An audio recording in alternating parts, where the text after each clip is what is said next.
Hello, everyone's.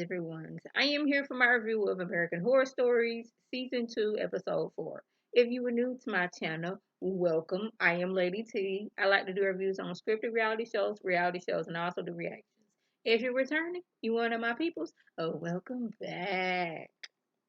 Now, before I start this review, if you get squeamish in any type of way and you don't like certain words, I just suggest you just go ahead and give this a like right now and just go ahead and exit out. I've given you this warning right now. So, we starting off in the 1700s. And when I tell you the very first scene we see is this woman laying in bed and she is covered in these nasty, nasty sores. And I'm like, oh, so we just gonna throw it out there right now. Now I'm gonna try to use some words as so that YouTube does not, block my channel or I get a strike against my channel. But what was going on back then, the sickness that was spreading throughout. That's kind of what we got going on right here, like one of the sicknesses that was back then.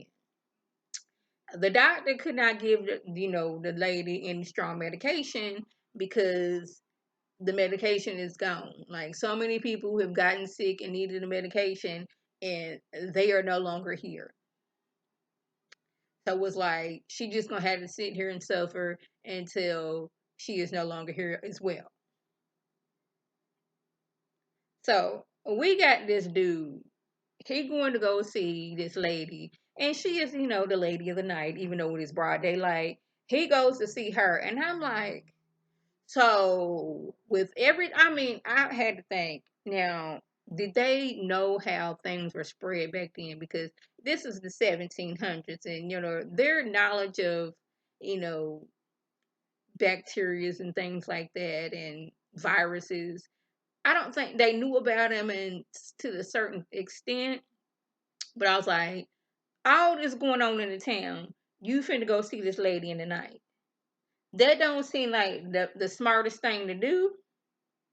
And sure enough, she got some sores on her.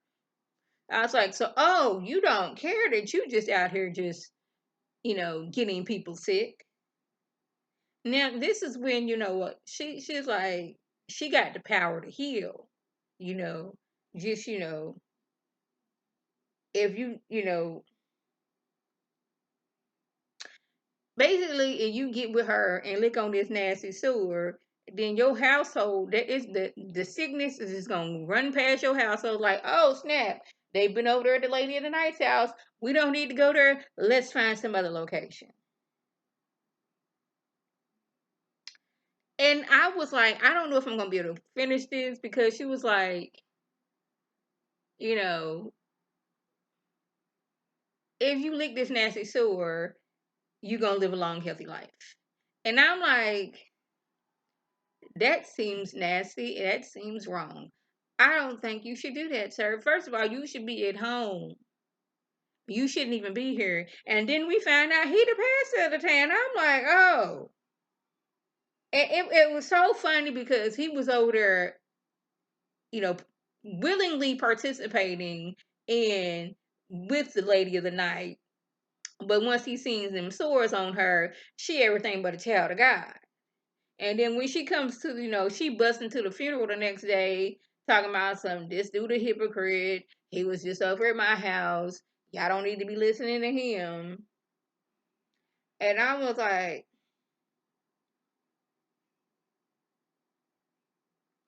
he talking about some, don't believe her. She's this nasty gal and all those things. So I was like, well, you wasn't saying nothing when you was over there hunching on her and licking on her nasty sores. I'm going to need you to stop. And this is when, the church people throwing books at her and, you old nasty gal. And most likely every man in that church at that funeral was with her. And I'm like, y'all doing all this and throwing her down the stairs and they did not have to show that broken bone, but they did. We still at a funeral. And the widower dude played by Cody Fern was like, excuse me. Why don't y'all let her be and we get back to my wife's funeral? How about that? Would that be a lovely thing to do? Because I think it would. My son is sitting right here. Like, we paid for a funeral. Y'all supposed to be my friends and everything. Y'all worried about her. I think her name is Celeste. Yes, y'all worried about Celeste and what she got going on. We are still at my wife's funeral. But the pastor was mad. They get along and everything. The pastor back is like, don't be questioning my authority. These people need a strong leader out here. Don't be doing that. And this is when it was one of the many times that the show was going left with me, because the widower dude played by Cody Fine was like, well, I heard that um the people who are no longer here, that is under the ground, that they waking up and they spreading this, what's going on. And if you cut out their heart and burn it, everything gonna be fine.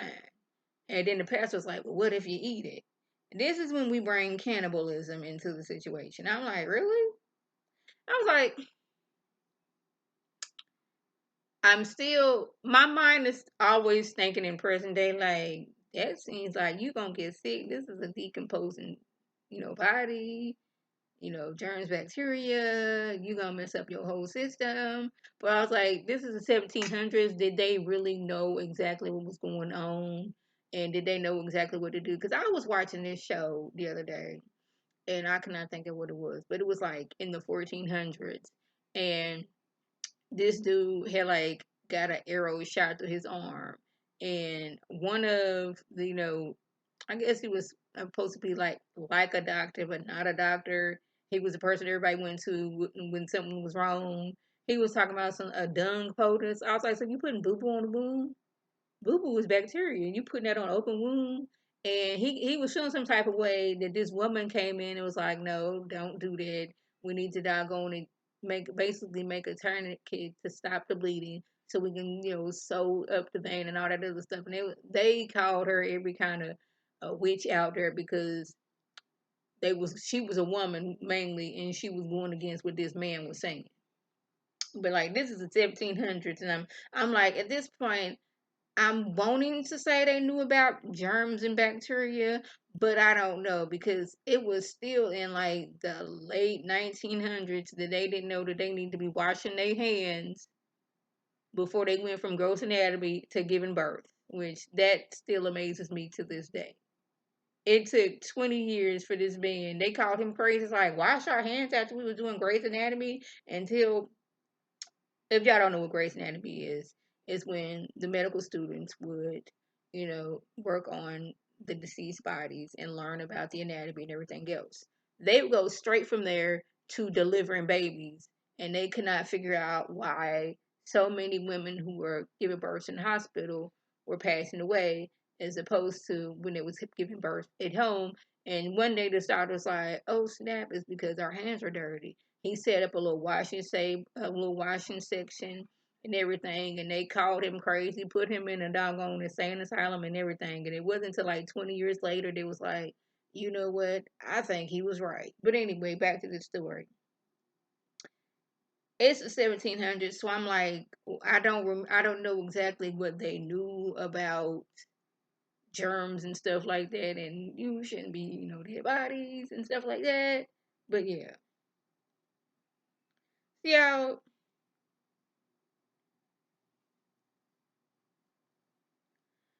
I don't know what was worse. Celeste popping her sores on her body, or the pastor just casually carrying around somebody's heart and snacking on it. I don't know what was worse, because he's doggone it just out and about talking to widower dude, and he was like, basically, look what I got here. People going to notice that we're not getting sick because we ate your wife's heart, and they're going to suspect some things. We need to tell some people.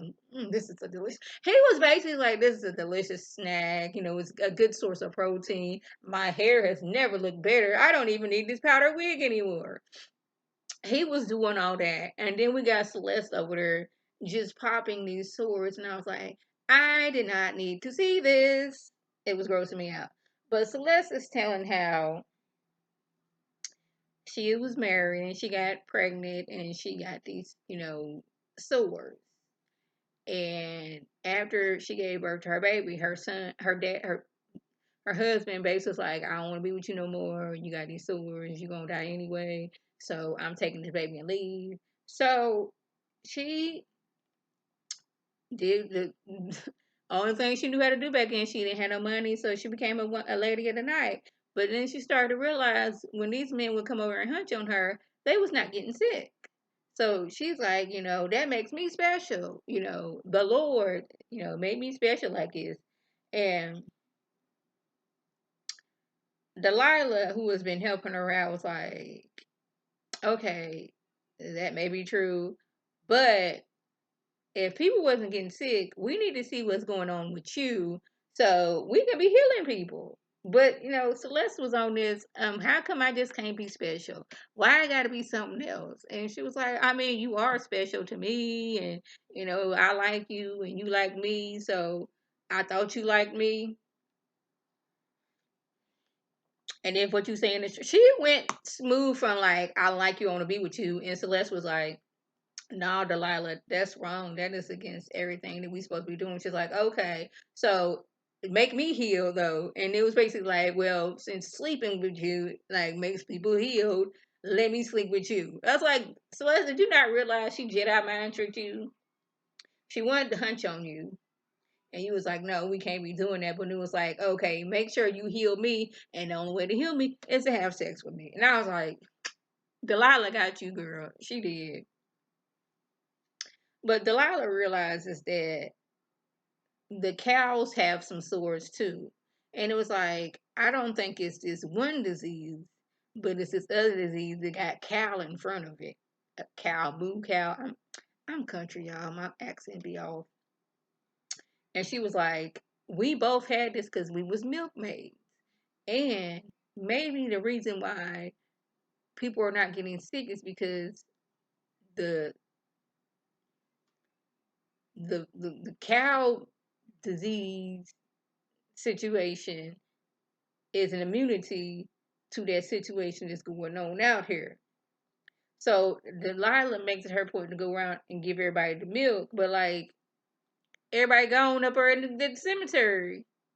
The widower's son was like, yeah, my daddy, they out there doing some crazy mess. The pastor got them doing it. Child is some milk. She had to like force him to drink this milk. And this is when it like all went downhill. I mean, it was already downhill, but they found like an extra passage, like a few extra passages on going down the hill.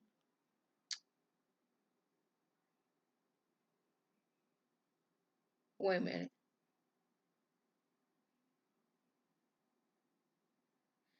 Hayden the past and told everybody, if we eat these hearts from these people who are no longer here, we will be cured. But the reason they figured that because the people they weren't decomposing like they normally would. Well, it's because where the town was built wasn't the best ground to build it on, and I think Delilah lost her house because of that situation. So the pastor, he's going back and forth with Delilah, and the widow was like, "Stop! That's Celeste is that's my wife.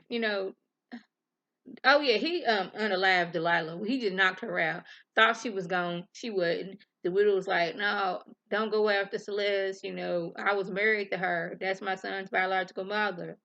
Pastor choo choo on widower. The pastor go over there to Celeste like, "Yeah, I'm gonna do something to you. You, I'm. We not gonna be in the throes of the passion like we was before. I'm going to take it." Yeah, but Delilah comes in, juke jukes him before he finishes Celeste off. The widower sees Celeste and Delilah kissing, and now he all in his feelings, like, "Oh, you heathenous woman! How dare you? Did she corrupt you? I knew it." I'm like, he doing all this. Delilah's like, bro, I could be tending to your wound while you over here telling me everything but a child of God. So you want me to help you or not?" He goes to y'all go take Celeste out, ends up taking Delilah out. So now Celeste got to take him out. So like everybody was just dropping like flies, and not from the original reason. It's because we was just juking people. Now Celeste, like, okay, I'm a little bit hurt, but I'm all right. Let me go over there to my son. Which she should have left his little raggedy tail there. The daddy already said, I knew something wasn't right about that boy and it was your fault, Celeste. No, that little boy wasn't right because that little boy wasn't right. He got that doggone crazy pastor in his ear and a little bit of you. So she's like, I'm your real mama. Your daddy gone, so let's go. He's like, are you a milkman? She's like, I guess I am now. And he gonna juke her, talking about some um women who like basically if you a milkmaid, you evil and you disgusting and you don't need to be here. Listen to something that pastor said. I was like, you know what? I'm gonna put this on because this was the 1700s and they didn't know no better. But I was like, child, they was doing the most in this episode. So y'all, that was the gist. If I left anything out, by all means, leave a comment below. If you were new to my channel, welcome. Feel free to subscribe. It's free all day, every day, free 99. Make sure your notifications are on. So when my beautiful face puts up a video, you can click on it. You can like and share with your people. You can come over and be one of my people. If you're already one of my peoples, welcome back. Y'all know what to do. Tell your people to tell their people to come over and be one of my peoples by clicking that icon above. This is Lady T signing off. Have a good one.